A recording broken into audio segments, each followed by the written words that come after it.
굿TV 시청자 여러분들, 천세종 목사입니다. 훈민복음, 세상을 깨우는 말씀이 오신 것을 환영합니다. 오늘도 귀한 분들 패널로 참여해 주셨습니다. 반갑습니다. 안녕하세요. 반갑습니다.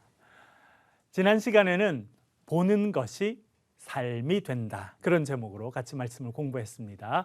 오늘은 영광을 위한 죽음, 그런 제목으로 같이 말씀을 공부하도록 하겠습니다.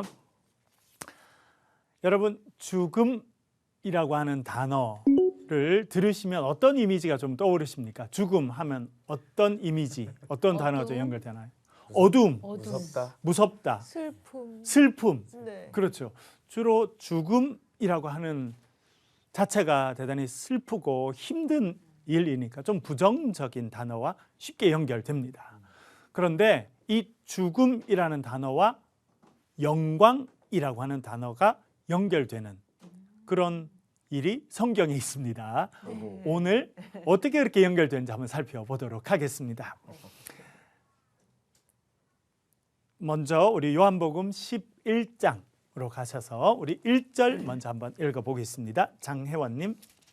어떤 병자가 있으니 이는 마리아와 그 자매 마르다의 마을 베다니에 사는 나사로라. 아멘. 아멘. 여기에 오늘 이야기의 주인공이 나오는데요. 나사로라고 하는 사람입니다. 먼저 나사로라고 하는 사람의 이름의 뜻을 한번 살펴보도록 하겠습니다. 조금 어려운 단어인 엘 야짜르라고 하는 히브리어에서 이 단어가 나왔어요. 근데 요 엘 야짜르는 두 단어가 합쳐졌는데 돕는다라고 하는 아짜르라고 하는 단어와 하나님을 뜻하는 엘, 여러분 엘은 하나님을 뜻하는 거 아시죠? 예, 앞으로도 계속 나오는데요. 이 두 단어가 합쳐졌습니다. 그래서 하나님께서 돕는 사람이다, 그런 이름의 뜻을 가지고 있습니다. 그러니까 나사로라고 하는 사람의 이름의 뜻이 뭐라는 거예요? 하나님께서 돕는 사람이다. 여러분, 성경에 많은 이름이 나오는데 이름의 뜻이 중요합니다. 왜냐하면 그 사람의 인생을 집약적으로 보여줄 때가 많거든요. 이름에. 우리나라도 이름이 중요하잖아요. 그 예전에 왜 개똥이 이런 거 지었죠, 목사님? 그렇죠. 왜 그랬을까요? 그때는 아마 부르기 쉬우라고, 그렇죠? 네. 개똥이요. 그런 이름도 있고 그랬어요. 그랬었죠. 네. 좀 그냥 편하게 부를 수 있도록. 그러나 상류층들이나 높은 분들은 이름 아주 신경을 써서 많이 지었잖아요. 그렇죠? 근데 참 재밌게도 성경에도 이름이 중요합니다. 그래서 이름이 그 사람의 인생과 관련되어 있는데 인생에 중요한 일이 생겨서 인생의 방향이 바뀌면 이름이 바뀌는 때도 있습니다. 대표적인 사람이 창세기에 나오죠. 누구가 생각납니까, 여러분? 야곱. 그렇죠? 예, 야곱이 대표적인 사람입니다. 그래서 이름의 뜻을 잠깐 한번 살펴보려고 하는데요. 야곱이라고 하는 이 이름은 아케브라고 하는 단어에서 나왔습니다. 그런데 이 아케브라는 단어는 발 뒤꿈치라는 뜻을 갖고 있습니다.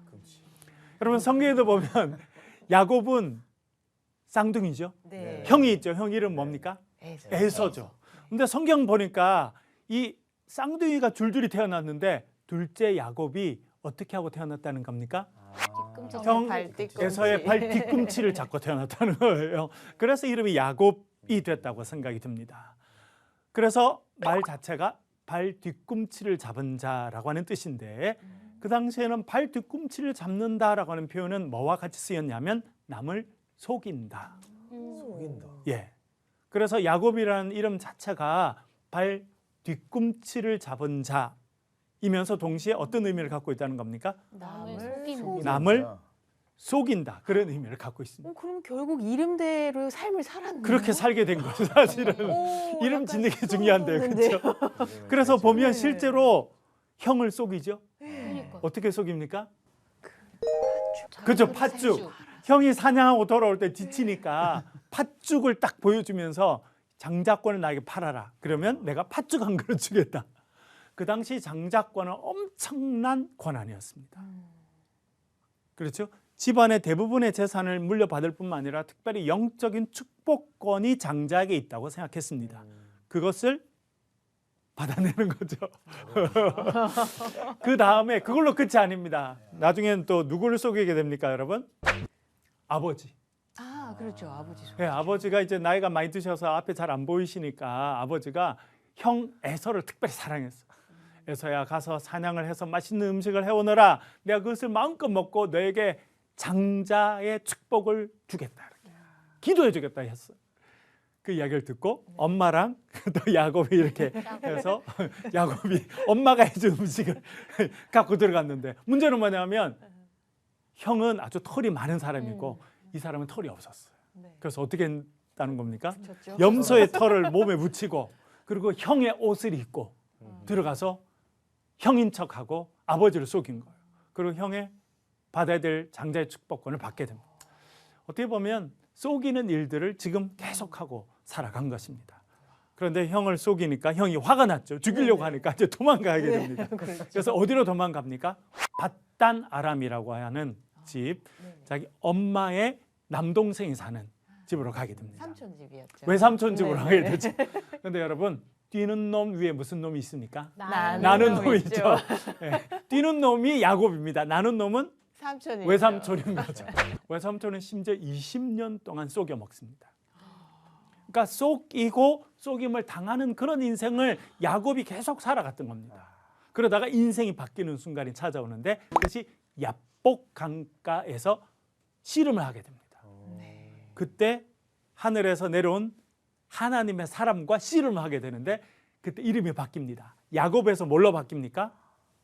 이스라엘로 바뀌게 됩니다. 이스라엘. 유명한 이름이 이스라엘인데요. 이 이스라엘은 이스라 플러스 엘입니다. 그래서 이스라라고 하는 말은 동사의 사라라고 하는 동사에서 나왔습니다. 여러분 아브라함의 아내 이름이 뭡니까? 사라죠. 똑같습니다. 발음은. 예, 모양도 똑같습니다. 그래서 사라가 사람의 이름 명사가 되면 아브라함의 아내 사라 공주라고 하는 뜻이 되고요. 그리고 이것이 동사로 쓰이게 될 수 있습니다. 그 동사 뜻은 살펴보겠고요. 그래서 이 사라라는 동사와 엘 하나님을 뜻하는 엘이 합쳐져서 이스라엘이 됐다고 생각됩니다. 그런데 이 사라라고 하는 단어는 중요한 뜻이 두 가지가 있는데 첫 번째는 씨름한다, 다투다 이런 의미를 가지고 있습니다. 그래서 이렇게 이야기를 하면 풀면 이스라엘이라는 이름 뜻은 어떻게 되냐면 어떻게 된다는 겁니까? 하나님과 씨름하는 사람, 하나님과 다투는 사람. 사실 우리나라 성경에 특별히 창세기도요 이렇게 번역했습니다. 이 단어를. 그래서 창세기 32장 28절에 보면 이렇게 써놨죠. 내가 하나님과 및 사람들과 뭐 해서 이겼다? 겨루어서 이겼다. 그래서 이 이스라엘에 들어있는 사라라는 단어를 겨루다라고 해석한 겁니다. 그래서 네가 하나님과 겨루었다 라고 그렇게 이야기를 하고 있는 것입니다. 근데 여쭤볼게요. 여러분 하나님과 싸움 해보셨습니까? 씨름 해보셨어요? 질 것 같은데. 사실은 우리가 피조물을 우리가 하나님과 상대할 수가 없습니다. 하나님의 상대가 될 수 없습니다. 그래서 대단히 상징적으로 하나님께서 야곱을 만나 주신 표현이죠. 그래서 사실은 인간은 하나님과 다툴 수도 없고 씨름할 수도 없습니다. 사실은. 그래서 하나님과 만약 싸우게 되거나 다투게 된다면 하나님이 이기시게 되겠죠. 네. 그래서 지게 된 우리 인간은 하나님께 복종할 수밖에 없고 하나님께서 우리를 다스리시게 됩니다. 아까 우리 사라라고 하는 것이 아브라함의 아내 이름이기도 했다고 그랬죠. 사라가 공주라는 뜻입니다.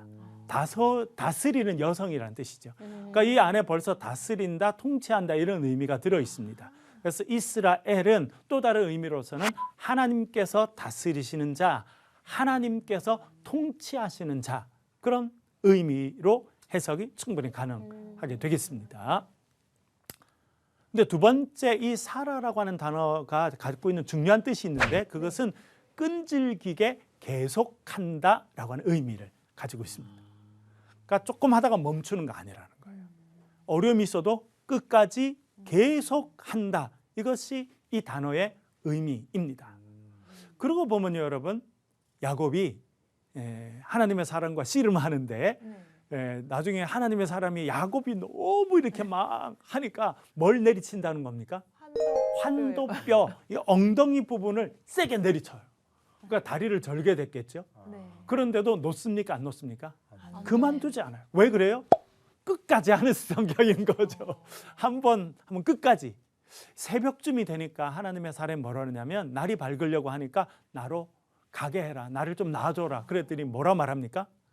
당신이 나를 축복하지 않으시면 내가 당신을 놓아드리지 못합니다. 그러니까 끝까지 붙잡고 있는 거예요. 언제까지? 축복해 줄 때까지. 이야. 그래서 밤새? 밤새 한 거죠. 밤새. 좋은 거잖아요. 이게. 네. 그게 그 사람의 끝까지. 그 어떤 성품이라고 할까? 네. 예, 삶의 태도였던 거예요. 아니 하나님 보시기엔 이쁘실 것 같아요. 그래서 예. 그가 뭘 또 추구했냐면 하나님께서 저를 축복하지 않으시면 저는 하나님의 축복을 원합니다. 끝까지 그렇게 이야기한 거예요. 그래서 이 이스라엘의 사라라고 하는 단어는 끈질기게 계속한다는 의미가 있습니다. 그래서 거기에 엘, 하나님을 가리키는 엘이라는 단어가 있으니까 하나님을 끈질기게 추구한 사람, 그리고 하나님의 축복을 갈망한 사람이다. 그런 의미가 이 이스라엘이라는 이름에 있다라고 이렇게 우리가 해석해 볼 수 있겠습니다. 저도 장사라로 이름을 지었으면 참. 장사라. 좋아요. 뭐 이렇게 애칭으로도 하는 것도 좋아요. 그렇죠? 네. 사라. 여기서만. 네, 사라가 그런 이름의 네. 뜻을 또 갖고 있습니다. 어. 네. 이렇게 이름이 중요한데요. 다시 이제 요한복음 돌아볼게요. 그래서 나사로라고 하는 사람이 있었습니다. 자, 이 나사로라는 사람이 아까 말씀드린 것처럼 하나님께서 돕는 사람이었는데 그가 어느 동네에 살았다고 말합니까? 베다니. 그래서 오늘은 이렇게 단어 공부를 많이 하고 있는데요. 히브리어 공부 네, 히브리어, 네, 헬라어 공부를 많이 합니다. 베다니라고 하는 곳이 나오는데 벳아니아라고 하는 단어에서 나왔다고 생각됩니다. 여기서 베트는 무슨 뜻이죠? 집. 전에 많이 보셨죠? 네. 그래서 벳엘 하면 뭐가 됩니까? 베트는 집이고 엘은 하나님. 하나님이 되니까 네. 하나님의 집. 벳엘이 네. 된 것처럼 여긴 베트는 집입니다. 아니아는 무슨 단어냐면 가난하다 그런 뜻입니다. 그래서 가난하지 아니야? 아마 단어를 그렇게 외워도 좋을 것 같아요. 그렇죠? 그래서 이 가난하다는 단어와 집이라는 단어가 합쳐져서 가난한 사람들의 집이다. 그런 의미를 베다니가 가지고 있습니다. 베다니는요, 예루살렘 동쪽에 감람산이 있었거든요. 네. 올리브 나무가 많은 감람산을 딱 넘어가면 바로 거기에 베다니가 있었습니다. 가난한 사람들, 그런 사람들이 주로 많이 살고 있었다라고 하는 곳입니다. 거기서 나사로가 살고 있었죠. 11장 2절 한번 읽어보겠습니다. 반동현님.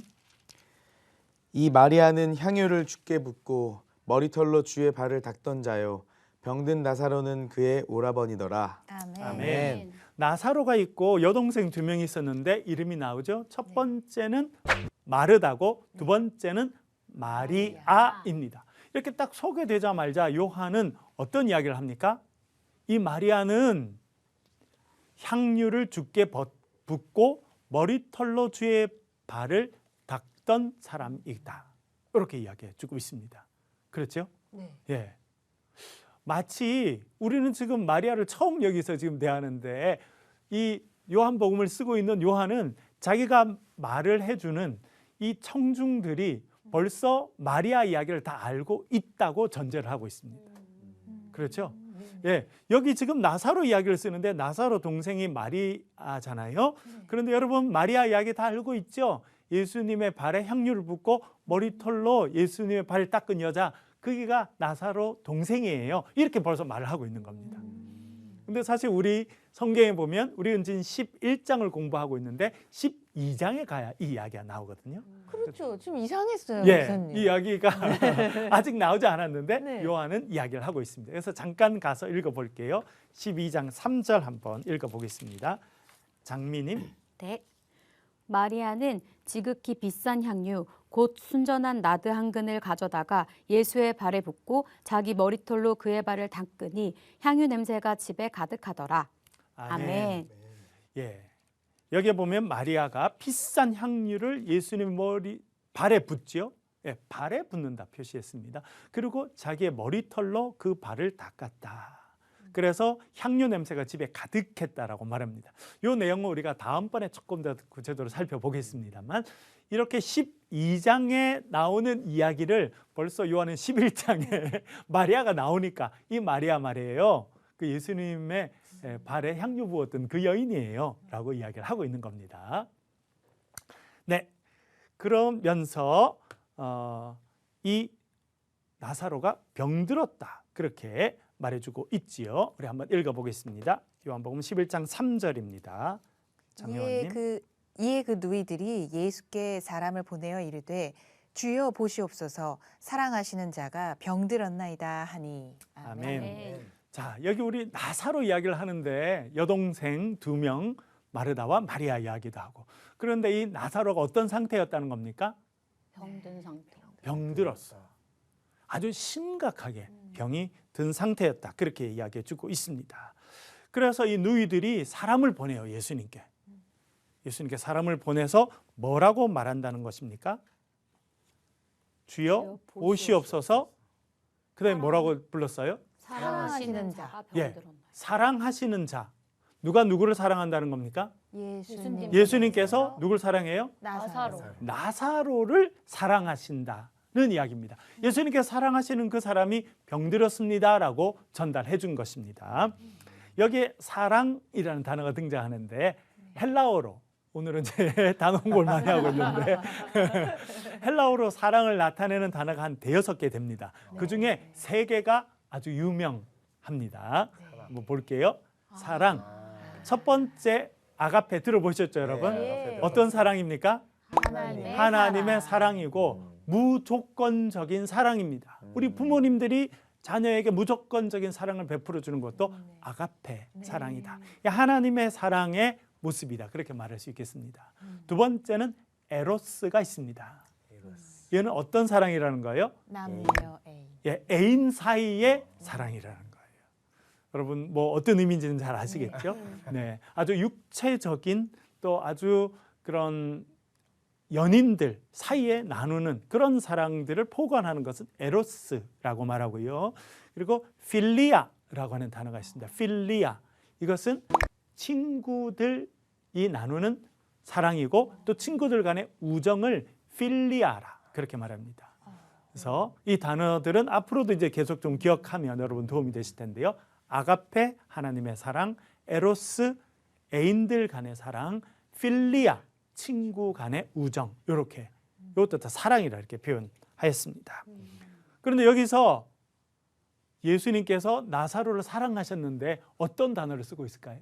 아가페. 아가페라고 우리가 생각하는데 실제로는 필리아가 사용됐어요. 네. 그러니까 우리가 여기서 뭘 알 수 있어요? 예수님과 지금 나사로의 관계가 어떤 관계였다? 친구 같은 관계였다는 거예요. 오, 나사로 네. 예수님하고 밥 먹었네요. 그러게 말이죠. 이 단어를 딱 선택하는 걸 보면서 우리는 어떤 관계인지 금방 좀 알 수 있다 이렇게 생각이 되죠. 여러분. 네, 그래서 우정을 나누는 그런 관계였다고 이렇게 생각이 됩니다. 그런데 또 성경이 이렇게 말합니다. 11장 5절 한번 읽어보겠습니다. 반동현님. 예수께서 본래 마르다와 그 동생과 나사로를 사랑하시더니. 아멘. 아멘. 여기에 예수님께서 본래 마르다와 그 동생 마리아와 나사로를 어떻게 했다고요? 사랑하셨다. 자, 여기는 어떤 사랑의 단어가 쓰였을까요? 여기는 아가페. 그렇죠. 여기는 아가파오라고 해서 아가페는 명사형이고 아가파오는 동사형인데 그게 쓰였어요. 그러니까 여기서는 어떤 사랑을 하셨다는 겁니까? 하나님의 사랑, 조건 없는 사랑. 그러니까 예수님은 나사로를 하나님의 사랑으로도 사랑하시고 친구 간에 나눈 우정으로도 사랑하셨다. 그러니까 억수로 사랑했다 이런 뜻인 거죠. 그렇죠? 네. 그렇게 표현해 주고 있습니다. 11장 4절 한번 읽어 보겠습니다. 장미님. 네. 예수께서 들으시고 이르시되 이 병은 죽을 병이 아니라 하나님의 영광을 위함이요 하나님의 아들이 이로 말미암아 영광을 받게 하려 함이라 하시더라. 아멘. 예수님께서 깊이 이 나사로가 깊이 병들었다는 이야기를 들으셨습니다. 그런데 예수님은 뭐라 말씀하십니까? 이 병은 무슨 병이 아니다? 죽을 병이 아니다. 죽을 병이 아니다. 어떤 의미일까요? 안 죽어. 안 죽는다는 뜻일까요? 아, 병 들었지만 안 죽어 그런 뜻일까요? 안 죽어. 근데 우리가 금방 배우잖아요. 금방 죽는다는 걸 알게 되잖아요. 심각한 병이었죠. 심각한 병이었어요. 네. 그러니까 지금 마지막 순간이니까 빨리 와주십시오. 이렇게 이야기했는데 예수님은 이 병은 죽을 병이 아니다 이렇게 말씀하셨습니다. 왜 이렇게 말씀하셨을까요? 낫게 해주시려고. 낫게 해주시려고? 죽어도 살릴 수 있으니까. 죽어도 살릴 수 있으니까? 사실은 죽음이 마지막이 아니다는 의미입니다. 죽음 그 자체가 끝이 아니다라고 하는 그런 의미라고 생각이 됩니다. 왜냐하면 죽음은 슬프고 힘들고 어려운 것인데 그렇게 슬프고 절망스러운 거 끝나는 것이 아니라는 거예요. 그래서 이 병은 죽을 병이 아니라 뭘 위한 것이라고요? 하나님의 영광을 위한 것이다. 그렇게 말해주고 있습니다. 그러니까 이 죽음을 통해서 뭐가 드러날 거라는 거예요? 하나님의 영광이 드러날 것이다. 그렇게 말합니다. 죽음이라고 하는 아주 힘들고 어려운 상황이지만 결국 그걸 통해서 하나님의 영광이 드러날 것이다 라고 말하는 것입니다. 우리가 지난번에 배웠던 9장에 가보면 날 때부터 맹인된 사람 이야기가 나죠. 제자들이 물어봅니다. 예수님, 저가 날 때부터 소경이 된 것은 누구 죄 때문입니까? 라고 물어봅니다. 그때 예수님 뭐라 대답하십니까? 한번 다시 한번 읽어볼게요. 요한복음 9장 3절입니다. 장혜원님. 예수께서 대답하시되 이 사람이나 그 부모의 죄로 인한 것이 아니라 그에게서 하나님이 하시는 일을 나타내고자 하심이냐. 아멘. 아멘. 예수님께서 뭐라 말씀하십니까? 그의 부모의 죄 때문도 아니고 그 사람 자신의 죄 때문도 아니고 뭘 위함이라고요? 그를 통해서 하나님이 어떤 구원의 역사를 이루시는지를 드러내려고 한다. 하나님의 영광이 저를 통해서 드러나게 하려 하십니다 라고 말했습니다. 그러니까 맹인, 날 때부터 앞을 보지 못하는 절망적인 상황이었지만 그게 끝이 아니라는 거예요. 결국은 하나님의 영광의 도구가 될 것이다 말씀하셨어요. 근데 이 나사로의 병도 마찬가지라는 겁니다. 그 병으로 어렵고 힘든 것으로 끝나는 것이 아니라 하나님의 영광이 드러나게 될 것이다. 그렇게 말해주고 있습니다. 어떤 의미냐면 결국 이 죽음은 뭘로 연결될 거라는 겁니까? 다시 살아날 거죠. 다시 살아남을 통해서 결국 하나님께 영광을 올려드리는 그런 죽음이 될 것이다. 그래서 이것이 죽을 병이 아니다라고 표현하신 것입니다. 여러분, 오늘뿐만 아니라 다음번에 좀 더 구체적으로 배우겠습니다만 이 나사로는 이제 요한복음의 가장 놀라운 모습으로 다시 살아나는 그런 사람이 됩니다. 예수님의 부활하심을 미리 증거하는 그런 사람이 됩니다. 그래서 죽음이 끝이 아니라는 것입니다.